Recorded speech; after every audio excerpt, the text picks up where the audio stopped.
else was I can't remember, but anyway, you can go and check out that live stream. I don't do live streams on here that much. I'm gonna, next time I'm away, when I go on my short breaks and things, I'll go live there. And I want to make this more of like an active channel, if you like, so showing you different things. As you know, I've been doing my 5K a day for Calm. You can see all the shorts that I've been doing about that, taking you to the different places and locations, and you can find all the information on my in the description. So I'm not going to keep going on about it. I've been going on, it's day 20 now, so I've been talking about it. And thank you to everyone that has donated as well to Calm. I really appreciate it. So this is what I want to talk about. This information is taken from some of the talks that I've been listening to on YouTube by Napoleon Hill. I think some of them might be Jim Rohn as well. But every morning, and usually sometimes throughout the day as well, I'll listen to different motivational speakers on YouTube. Thanks for joining, whoever's joined. And a lot of the talks are around goal setting, just how people are feeling. What else? Anything, money. Sometimes it's to money, sometimes. So this one is all around being happy. And it's not saying being happy all of the time, because one, that's impossible. But it's saying, this is a quote from Napoleon Hill. He says, you can't be happy all of the time, but you can build the emotional atmosphere you want to live in. I've never heard that term before, emotional atmosphere. But what he's trying to say really is that the atmosphere you create emotionally, same as the atmosphere you create at a party or the physical atmosphere, you know, in an environment, you can do the same emotionally. You can create an atmosphere where it's setting you up for feeling happy. You know, I was talking, when I did the word of the day last month, one of the words there was optimism. And when I was looking at the definition of that, you know, seeing everything from a positive outlook, it just, I think when you have discussions with people about happiness or positivity or optimism, sometimes in this kind of day and age, people think that you're sort of airy-fairy, or that you're unrealistic, or that you've got rose-coloured, what's it called, rose-tinted glasses on. It's not really about that. It's about you creating the atmosphere that you want to live in, like you said, but also you deciding. It's about making a decision. If you decide you want to be happy, and you decide that you want to look on the positive side most of the time, or you decide you want to be more optimistic than maybe everyone around you, then you can do that. You can choose to do that. It doesn't mean you neglect all the realities of the situation that exists. It doesn't mean you say, oh, I'm going to be really happy, but I've got no money and I can't pay any of my bills, and I'm just going to forget about that and just be happy anyway. Oh, I want to be happy, but all these other stuff is going on. You know, it's not neglecting things, you know, in place of one thing. It's saying, these are 7 things I'm going to talk to you about. And as I've said, they come from Napoleon Hill, and I think some of them are from Jim Rohn as well. I was listening to some of the speeches, and I was taking a few notes, and I thought, I can't, you know, when you're listening, I would recommend everyone, if you were to listen to a motivational speech every day for 21 days, you could do Wayne Dwyer, Jim Rohn, Napoleon Hill, Neville Goddard, Alan Watts. There is no way you are not going to take something from those like talks.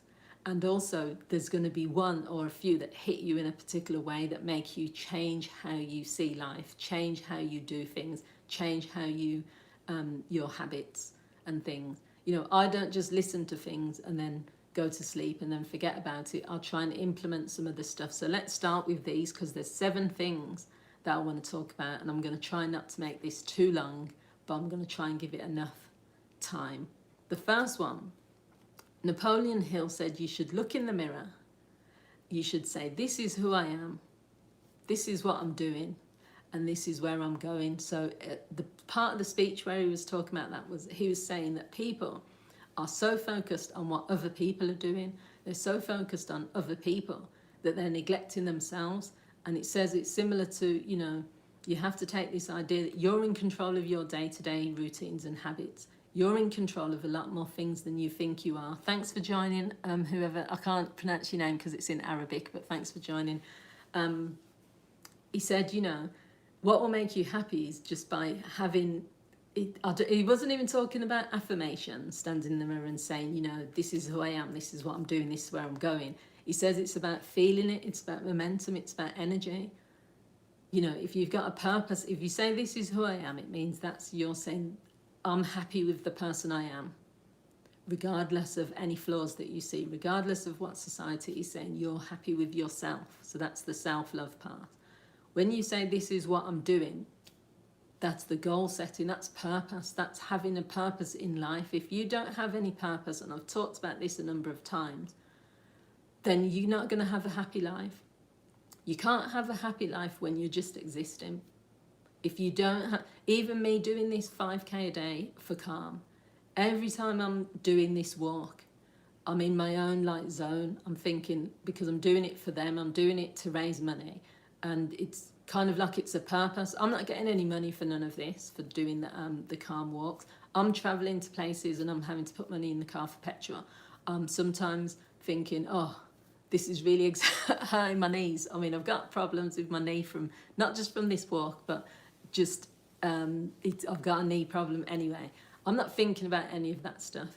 This project or this challenge is giving me meaning, because when you go on the group and you see everyone how much we've raised £88,000 for this charity, and we're only on day 20, and that's between, I think there's 1,000 of us, but I think we've done really well. There's probably 1,500 of us. Anyway, looking in the mirror and saying this is what I'm doing means you've got plans in place. You're saying this is what I want for my life, this is what meaning I give to life, and then where you're going. Hi, I'm Matthew, thanks for thank you, Matthew, thank you. So what he's trying to say, Napoleon Hill, but also what I say, because when I'm doing my coaching, I'm a coach as well, but also just my own personal development, my own beliefs about life. Would you keep doing the 5K walking? Would I keep doing it? Do you know what? I don't think I will. I'm going to be honest. After the 31 days, because don't forget, at 31 days I would have done 155K. That is a lot of walking. And some of it has been running. When my knee hasn't been really bad, I've been actually running. So yeah, I'm not going to be doing any more after that. I probably still would do the occasional walk, but there's no way I would do that every day. My friend, who is she does Zumba, and she's heavily into fitness. She said even her clients that she works with can't do every day consistently 5K, not even 1K a day. I don't think I would go to the daily thing after this. I used to go for walks around the park anyway, probably 2 or 3 times a week, but I wouldn't sort of be walking for 3 miles, or it would just be walk around the park, see how I feel, and that would be occasionally. But I'm not going to commit to everyday walking, no, after this challenge, no. So anyway, it's the commitment part. So Matthew's put it's the commitment part of like saying, and this is back to, I suppose, the first point, committing to yourself, isn't it? So thank you, for using that word, because that's the key word. If you want happiness, it's committing to yourself. It's being disciplined enough to say that no matter what other people are feeling and thinking, no matter what is going on in the world or in your country or in your city or around you, you're creating that atmosphere where you're saying, I'm committed to achieving the things I want in my life that will make me be happy. It's nothing to do with anyone else. It's none of their business. You know, if they're not happy with their lives, or if they're saying that what you're doing is wrong, or, oh, why are you doing that for? Or what you doing? That's nothing to do with them. It's to do with you. And the second thing is to understand what happiness is and what it means to you. Have your own definition. Thanks, Ashraf. Too many people are trying to tell you what makes you happy. Advertising is a key part of this. Advertising is a massive part, and also social media. Social media will convince you need something, or you need to be with someone, or you need to drive a certain car, or you need to live a certain place, or a certain lifestyle. All these people talk about soft life. I have to laugh, because when they're going, the amount of people I speak to, it's usually, I don't know if Gen Z is like, are they in their 20s? I don't know anymore about this whole Gen Z, millenniums, whatever. But people who are really young, and they say things like, I don't want to work, and I just want to go to parties and go to clubs and hang out with people. I want someone to pay for all of my bills, and I want this and I want that. I want a soft life and all of this stuff. It's convincing lots of people who would usually probably ambitious and who were quite like clear about life and had a real perspective on life to just think in a completely different way. And it's not realistic and it's not helpful either. Someone's put I don't know what, someone else has just put something there, I can't see it. So yeah, it's understanding what happiness means to you, because if the majority of people looked at the lives that they're like craving, they wouldn't want to live that life. Most people would not want to live a life where you don't work. Say like you're in your 20s and you're saying that you don't want to earn any money, but you want to live a fancy lifestyle and stuff, and you want someone else to fund it. There's always going to be a catch to that. If someone is funding your lifestyle, then they're going to want something back. And we've seen it because we've seen these horror stories about people going to Dubai, and someone offering them these deals, and then they end up either, if they come back alive, which most of them don't, but some of them don't come back alive, there's always a catch. Same as when people are, being a sugar daddy is paying for everything or whatever it is. But just in general, human nature is that someone will not want to give you lots of things for free for no reason. It's not, they're not doing it just, you might be really beautiful or you might have lots to give. They're not still going to do it for nothing. Eventually they're going to want payback. They want something back. So think about what makes you happy. If it makes you happy to, I don't know, travel, then you can still work towards that, but you have to then have a plan in place. If it makes you happy to be around your family, then yeah, you need to do that. Whatever it is that you need to do, it's saying you have to understand what happiness means. I don't think most people, if you ask them the question, what makes you happy, could answer, because they've just been so brainwashed about what other people tell them makes them happy. They don't sit down and think, well, what do I need? What does happiness mean to me? And the other point, back to what I said at the beginning, is you can't really be happy all the time. And that's another false economy that people keep pushing, not only on social media, this whole 24 hours a day, 7 days a week happiness. It doesn't exist. And you wouldn't I think if someone could turn a switch and they could be happy in this what's it called? Euphoric state all of the time, you'd probably burn out, because you probably wouldn't have the energy to be like that all of the time. We have to feel a range of emotions.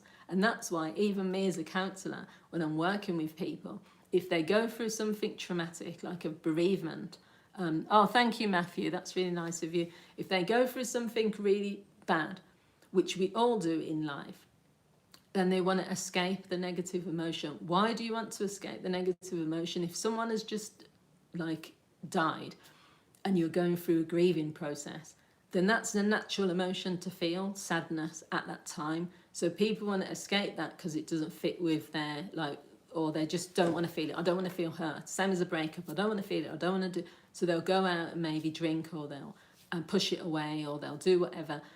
Because it's this myth that you have to always be happy, or things, you can't have any pain and suffering. Pain and suffering is a part of life as well. As I was saying, it's not going to be the same as with money, but I'm going to use that example because it's quite current, and it links back to what is his name? David Goggins.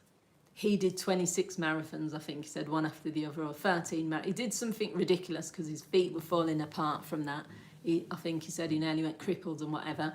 He's a Marine though, but he also went through a lot of abuse as a child, physical abuse. So what he then learned, because I don't know, it's like a warped way of thinking in a sense, because he went through a lot of beatings from his dad, and they were quite bad. He was estranged from his dad for quite a long time. Pain to him didn't mean anything at that point, because he was getting beat up so badly when he was a child that when he then experienced other things that were pain and suffering, he couldn't, he saw that as no big deal. And then when he went into the Marines and they were then putting him through all this pressure of training, it was another level of suffering. So he said when he was doing things, he would put himself through situations which would intentionally cause pain and suffering, because he wanted to test himself how far he could go with it. I'm not saying everyone should do that, but it's like when I was walking, I'm not comparing it to David either. It's not on that level. But when my knee started to hurt, because the reason my knee hurt is because I fell on my knee. And when I fell so hard onto the pavement. This was like last year, I think it was, or early this year. As I tripped, because I tripped over my baggy trousers. I wear some these palazzo pants, that really baggy trousers. And as one of them got caught in the other foot, and as I fell, I knew I was going down, so I put my two hands down, so my wrists got hurt, but I fell on that knee, and that knee got really badly hurt, because don't forget it slammed into the pavement. So that knee's always going to be a bit tricky. When I'm running or when I'm walking, and I was in a lot of pain the other day, a few days ago, when I was doing the 5K, I just kept pushing through it, and I just kept saying, you could stop, because no one would know. No one would know that you haven't done the 5K. Or I was saying, do you know what, are you just going to keep going until you really hurt yourself? Or I was thinking, everyone's looking at me when I'm like, kept touching my knee.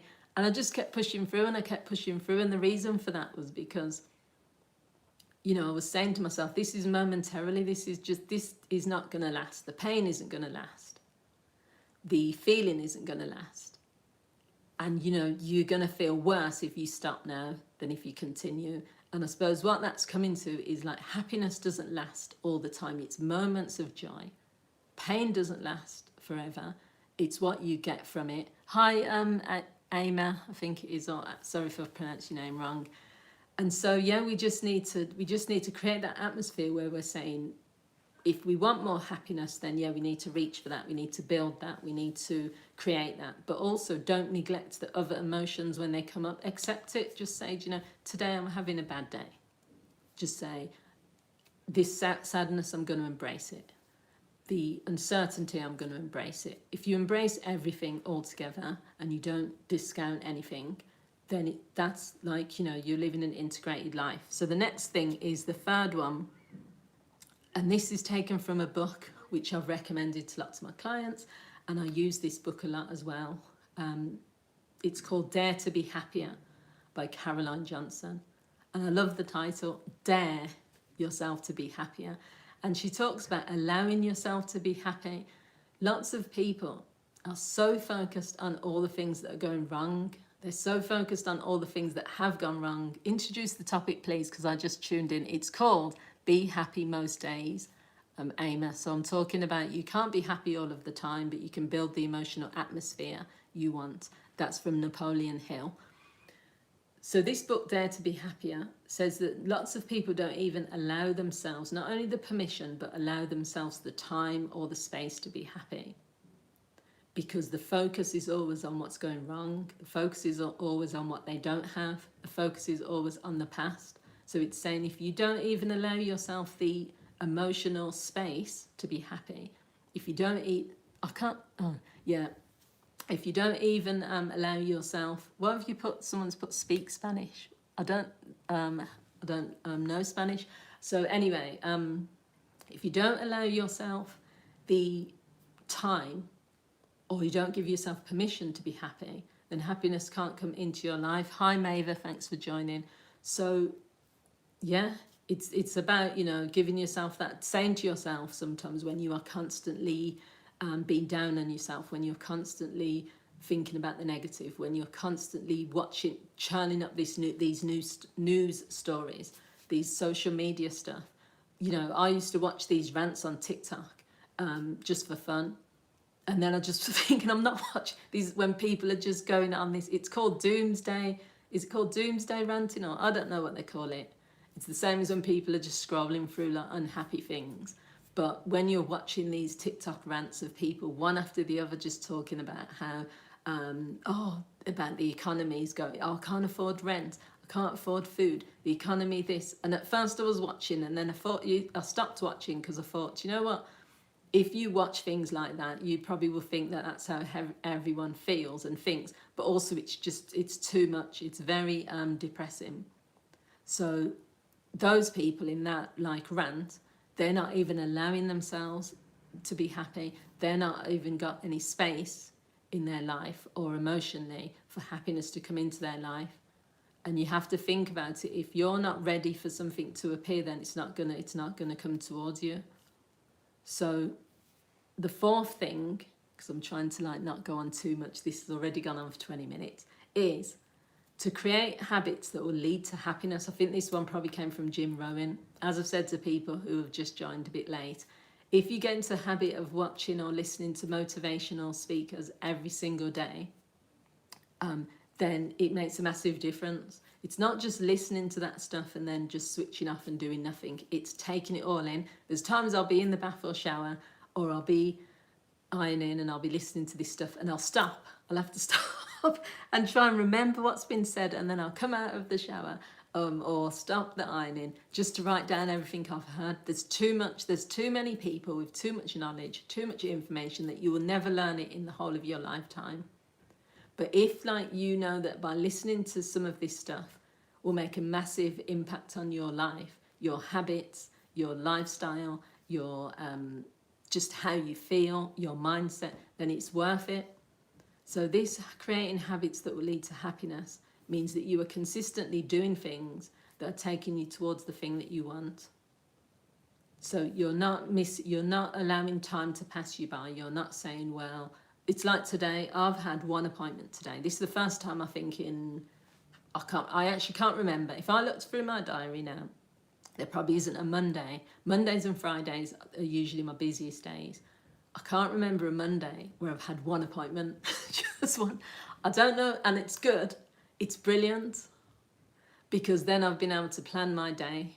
So after these live streams, I've got lots of things on my list to do. But I've been for my 5k walk, which I'm doing the 5k a day. I've had my one appointment. I'm doing these live streams. Now, I didn't have to come on and do these live streams. And then I've got my day is full of things that I need to then do. Checking emails, doing this, doing whatever. The point is,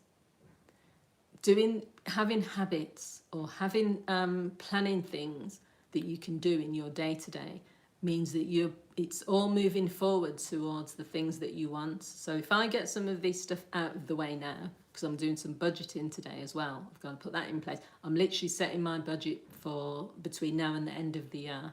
I'm going through my bank statements. I'm going to plan my expenditure. I'm going to plan a factor in like Christmas presents and that sort of thing. That's another thing on my list.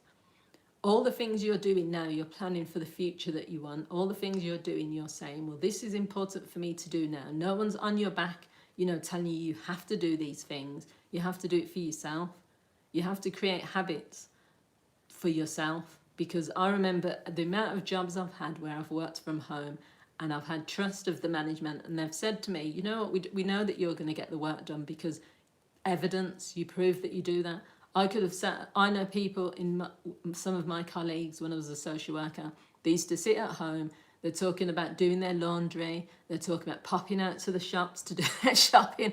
All they used to talk about was, I love working from home, I can do, but they would never their work would never be done. They would never complete their reports on time. They would never do their visits on time. Do you know what I mean? That's a choice that someone is choosing to make. For me, I'm creating habits for my life. For me, no one's behind me saying, Marianne, that's enough time on the laptop. That's enough time doing your live streams. That's enough time doing this, that, and the other. It's my life, my habits, but they're creating, happiness for me. If I get things crossed off the list, I can say, yes, I've done that. Once I've done this 5k, I can say, yes, I've done my bit for charity. It's not, I've done my bit for charity and I'm not going to do anything for charity again, but it's that feeling you get. So there's three more things that are important. The fifth one is tracking. This is from Jim Rohn. Jim Rohn said, tracking leads to transformation. So he says, track how you feel through journals, mood diaries, and anything else. He says, anything you want in your life, especially when it comes to goal setting, and I'll probably talk more about, he had a really, really good speech the other day, which I've written down. Yeah, it's probably somewhere. I'll do a live stream on that. He says, if you don't track the things you're doing, whether you're doing those things good or you're doing those things not so good, then you can't transform your life. he talks, some of this comes from the compound effect as well, of tracking some of your habits. So whether you track your spending, whether you track your mood, whether you track whatever it is that you need to track, he said that will lead to transformation, because it gives you an idea of where you're going, it gives you an idea of your habits, it gives you an idea of what you need to do differently. When I listened to the compound effect, I actually did this. I did the money tracking one. So what it was is that you track everything you spend, you write down what you spend, and even if you leave the house and you spend money on a bottle of water, you track that. Then by the end of the week, you look at all the purchases you've made, all the money you've had coming in, and then you make adjustments. And that one exercise that I did back then when I did it stopped me from going out all the time and buying bottled water every day when I've got bottled water at home. Do you know what I mean? I didn't have a water bottle then. So what I was doing is buying lots of bottles of 2-litre water, leaving them at home, driving out, and then stopping at the shops and buying little bottles of water and thinking, why are you doing that? Does that make any sense when you've got water at home? So then I just bought a water bottle and and that's tiny. You know, he said people who are buying coffee every day and they're not calculating how much they're spending, but it's not just about money. It's also tracking your mood. If you're getting up every day and you're feeling low, or your mood is different throughout the day, keeping a track of that might give you a pattern and understanding what is going on for you. So he said if you track things, you can then transform, because you can put changes in place, you can evaluate what's going on. So that's important. So the next one, which definitely contributes to feeling happy, is stop comparing your life to other people's life. Be on your own journey, your own path. Be disciplined. Majority of people in the world lack discipline. And what they do instead is they blame other factors of why they're not where they want to be and why they're not happy. Oh, my partner's making me miserable. If you go online a lot of times, people will always use someone else as an excuse. Oh, I'd love to move to another country, but my partner loves it here. Oh, I'd love to do this, but my kids are not old enough. Oh, I'd love to do this, but the government is in the way. Oh, I'd love to do this, but I'm too old.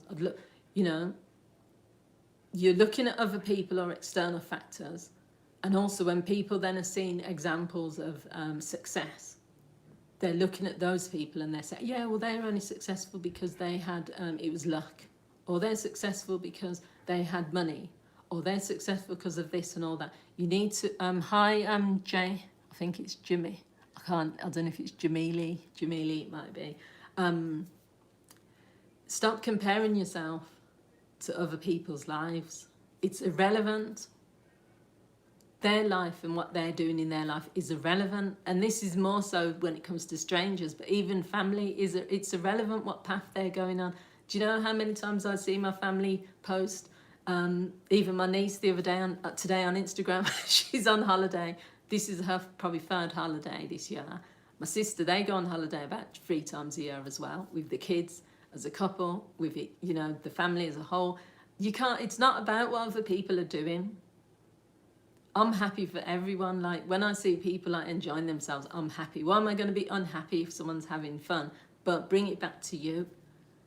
If everyone stopped comparing what other people are doing, stopped blaming external factors for why they're not where they are, and started being more disciplined, those 3 things, if you did those 3 things, it would get you a lot further in life. Because you'd have to sit there and think, what is really stopping me? What is really holding me back? You couldn't then blame external things. You wouldn't be wasting time looking at what other people are doing. You would look at your diary. You would look at where you are, and then you would put things in action. So that is a key thing, not only to happiness, but just to getting anything in life really, is to stop looking at what other people are doing. I don't really care what anyone else is doing. I'm happy for them if they're where they want to be. I'm happy, I'm quite empathic, if you like if someone is going through bad experiences, but I don't look at their life and then compare it to my life, because we're 2 different people and we're on different journeys. And everyone has the right to go on their journey in their own time and get there when they need to get there. So I don't have time to waste. I don't have time to like be comparing myself. You can get to a certain age in life where, like, if you listen to what everyone else said, oh, well, you're too old to do this, or you're too young to be thinking about this, or you're too this, you're too that. To me, it's not down to anyone else to tell me like what my limits are. My limits are going to be told by me, and I don't think I've got any limits. Like, well, I do. I have some, but you know what I'm saying. So the final thing, so yeah, that's really important. Stop comparing yourself. And the final thing is to focus on what matters. Now, this one came from probably Jim Rohn, but it might have come from Napoleon Hill, because some of these that I'm talking to you about came from the speech, some of it has come from me. Focusing on what matters means that you need to live your life in a way where you are laser focused. That's the word. It came from a book. There was a book that I was reading. What is the name? I'm looking back at my bookshelf. I can't remember the book. It talks about having laser focus. So whether that means that you like go to like a little forest in the woods, a little cabin in the woods, and you just, with no Wi-Fi and nothing else, and you focus on planning, or you focus on meditation, or you focus on getting certain things done. Whether it means you spend an hour every day just doing your goal setting and your dreams, whether it's and planning, whether it means you just stay focused, you don't spend time scrolling on social media to the point where it is like taking up so many hours in the day that you are losing time. Whatever focus means to you, then it's really important that you focus on what matters. What matters is more important than anything else, like what matters to you. Because the only way you're really going to be happy most of the time is if you're doing the things that matter to you. If we're doing things that we're not passionate about, if we're doing things that we feel we have to do, if we're doing things because we don't want to stand out, or we're doing things because we want to fit in, if we're doing things because we think our parents want us to do that, or we believe society wants us to do it, whatever reason, if it's not really what matters to you in life, and you're not focusing on that, you're not going to be happy. You can't really be happy if you're doing things which don't have any appeal to you whatsoever. You want to really be getting out of bed most days, and you want to have like a bounce in your step. You want to be energized. I was yesterday I was walking in the rain. And I don't mind the rain as long as I've got my umbrella. My umbrella's a bit like floppy anyway. It's like a bit useless because I still ended up getting mostly wet.